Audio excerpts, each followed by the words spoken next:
Buy near 100, stop loss 97, target 108.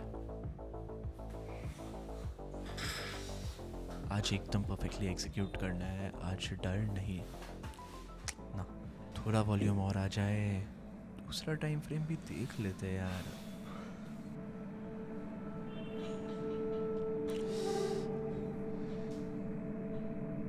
यार बार बार ऐसा ही होता है, हम इतना एनालिसिस करते हैं फिर भी एंट्री नहीं ले पाता, हर बार बेस्ट मूव मिस हो जाता है। ऐसा कैसे हो सकता है यार? हेलो, पिछली बार तुमको ओवर कॉन्फिडेंस से बचाया था तो पूरा ही खुद पे डाउट हो गया क्या?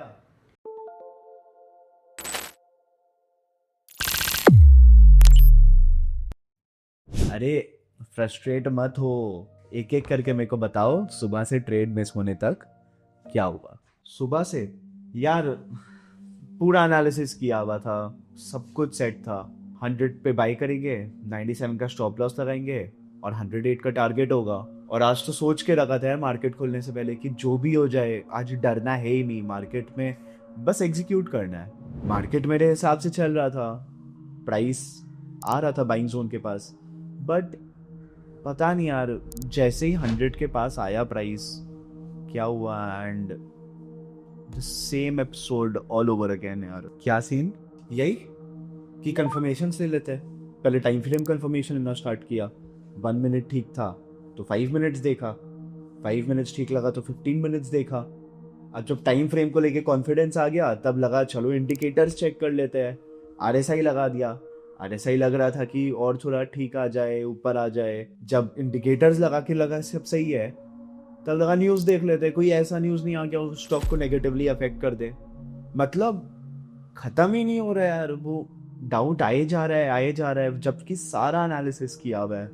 अब इसी चक्कर में यार बार बार बाई बटन के ऊपर कर्सर जा तो रहा है लेकिन क्लिक नहीं कर पा रहा है यार। अच्छा तुमको क्या लगता है ऐसा क्यों हुआ तुम्हारे साथ, कैसे समझाए? I think it's always this feeling कि मेरे को लग रहा है लॉजिकली सब कुछ सही है लेकिन पता नहीं something just doesn't feel right. हम हर टाइम वेट करते हैं कि 100% श्योर हो जाए ऑफ टेकिंग दिस ट्रेड, और जब तक वो फीलिंग आता है तब तक ट्रेड निकल ही चुका होता है। And honestly at this point it's too frustrating, क्योंकि आई डोंट थिंक कि कोई नॉलेज गैप है यहाँ पे। अगर नॉलेज गैप होता तो जैसा प्लान किया अगर ट्रेड्स वैसा नहीं जाता। इट्स जस्ट दैट वो हिम्मत नहीं आ पाता कि बाई बटन दबाए। अच्छा तो रोज तुम्हारा दिन कुछ ऐसा हो रहा है, सुबह प्लान, फिर पूरा दिन एनालिसिस और उसके बाद शाम को रिग्रेट। मतलब तुम एनालिसिस से रुपया नहीं कमा रहे हो, तुम बस एनालिसिस से टाइम पास कर रहे हो क्योंकि एग्जीक्यूशन हो नहीं पा रहा है। अच्छा कभी ये सुना है एनालिसिस पैरालिसिस? एनालिसिस पैरालिसिस नहीं तो देखो, एनालिसिस पूरे अच्छे से करके रखना और उसके बाद उस एनालिसिस के ऊपर कोई एक्शन नहीं ले पाना, ये बस तुम्हारा प्रॉब्लम नहीं है, ये बहुत सारे ट्रेडर्स का प्रॉब्लम है। इसको हम एनालिसिस पैरालिसिस बोलते हैं और इसके पीछे मेनली 3 चीजें एक्ट करती है। फर्स्ट, तुम ट्रेड नहीं गारंटी ढूंढ रहे हो, सब कुछ तुम्हारे प्लान के अकॉर्डिंग जाते हुए भी तुम ट्रेड नहीं ले पा रहे हो। क्यों? क्योंकि तुम्हें 100% गारंटी चाहिए। तुम लगता है भूल गए हो कि Investments are subject to market risks. Read all scheme related documents carefully. यार ये मार्केट है, एफडी थोड़ी है कि गारंटीड रिटर्न्स मिल जाएंगे। देखो जब तुम गारंटी खोजते हो ना, तुम हर चीज में फ्लॉज भी खोजने लग जाते हो। टाइम फ्रेम्स का मिसमैच, एक्स्ट्रा इंडिकेटर्स का कंफर्मेशन और वो सुबह न्यूज वाला डाउट। अब इसके कारण होता क्या है, तुम्हारे को हर trade not safe enough feel होने लग जाता है and you end up not taking the trade. हाँ बात तो सही है, हर टाइम लगता तो रहता है कि ट्रेड रिस्की था, फिर बाद में देखता है तो लगता है कि तभी रिस्क नहीं था, ठीक ही था। हाँ अब दूसरा चीज, पैसा जाने से ज्यादा रिग्रेट का डर होता है, यानी fear of regret is more than fear of loss. वो फीलिंग कि ये क्यों किया, ये गलती फिर से कैसे हो सकता है। देखो कभी ना कभी तुम्हारा एक बड़ा लॉस मेकिंग ट्रेड हुआ ही होगा, सबके साथ होता है। अब जब भी तुम नया ट्रेड लेने जाते हो तुम्हारे को फ्लैशबैक्स आ जाते हैं वो वाला ट्रेड का, एंड यू स्टार्ट थिंकिंग कि अगर ये वाला ट्रेड नहीं ले तो रिग्रेट ही नहीं होगा। अब आयरनी देखो, अब क्या हो रहा है एंड में, क्या अभी भी रिग्रेट ही हो रहा है कि ट्रेड क्यों नहीं लिया। अब तीसरा चीज, तुम्हारा दिमाग इंफॉर्मेशन से ओवरलोडेड है। एनालिसिस कर लिया, नया डाउट, नया इंडिकेटर लगाते हैं, नया डाउट, टाइम फ्रेम चेक कर लेते हैं, नया डाउट, ओ प्राइस निकल गया, रिग्रेट। अगली बार और अच्छे से एनालाइज करेंगे। You are stuck in an over input zero decision loop. Data बढ़ता जा रहा है लेकिन डिसीजन अभी भी जीरो ही है। तो बेसिकली हम ट्रेड को नहीं अवॉइड कर रहे हैं, हम वो फीलिंग अवॉइड कर रहे हैं जो मेरे को वो टाइम आया था जो हम गलत गया था। तो हमको वापस गलत नहीं जाना है, इसीलिए हम और एनालाइज ही करते रहते हैं। एग्जैक्टली तुम्हारे को ये पता ही नहीं है कि कहाँ पे ये वाला लाइन ड्रॉ करना है कि अब एनालिसिस डन, अब या तो बाय सेल या मूव ऑन। तो इसका सोल्यूशन क्या है? मतलब एनालिसिस कम करे या रैंडमली ब्लाइंड शॉट्स लेना स्टार्ट कर दे? नहीं नहीं, एनालिसिस करना तो अच्छी बात है, बस उसको बाउंड्रीज चाहिए ताकि एग्जीक्यूशन के टाइम भी तुम एनालिसिस ना करते रह जाओ। चलो मैं तुम्हें 4 रूल्स देता हूँ, एकदम सिंपल रूल्स। अगर ऑनेस्टली फॉलो कर लिया तो ये इनडिसीजन का प्रॉब्लम काफी कम हो जाएगा। पहला रूल, तुम रोज सुबह सेटअप चेकलिस्ट बनाओगे, ज्यादा बड़ा नहीं, सिर्फ 4-5 पॉइंट। तुम कोई चेकलिस्ट बना के रखे हो क्या?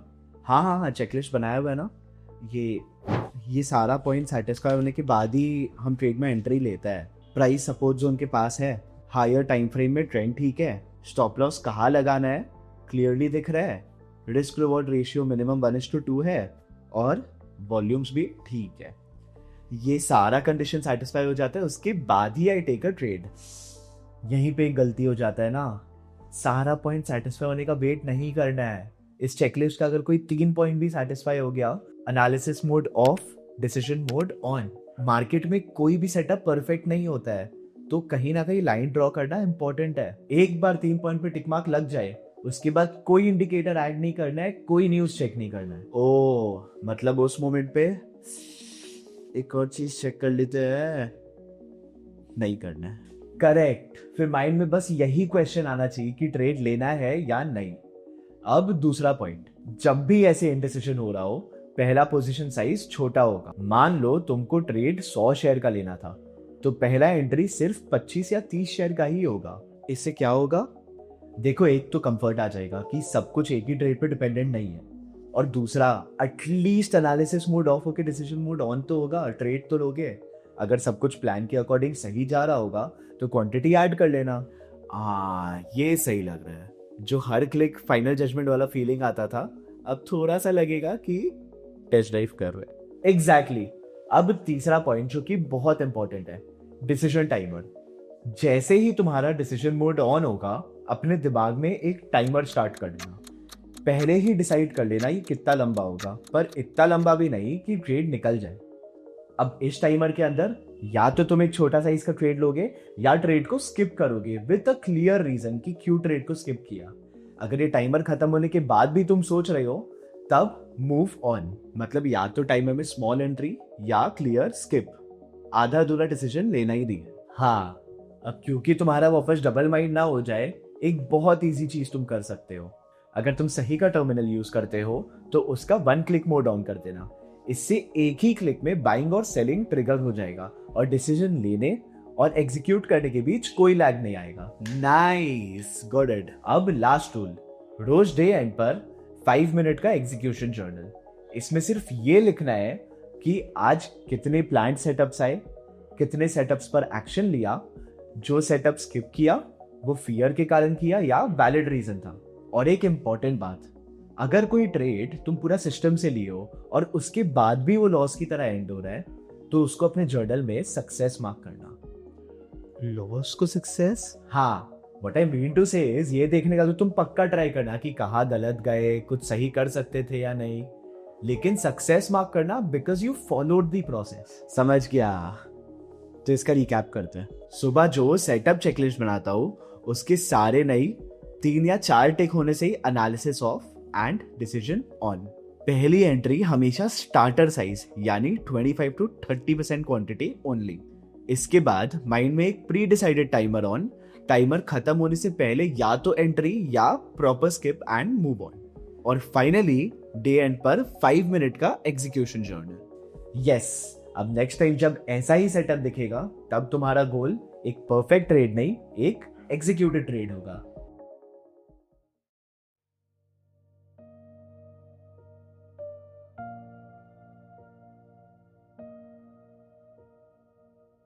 अच्छा एक ही क्लिक में बाय हो गया, वरना अभी वापस हम सोचने में अटक जाता।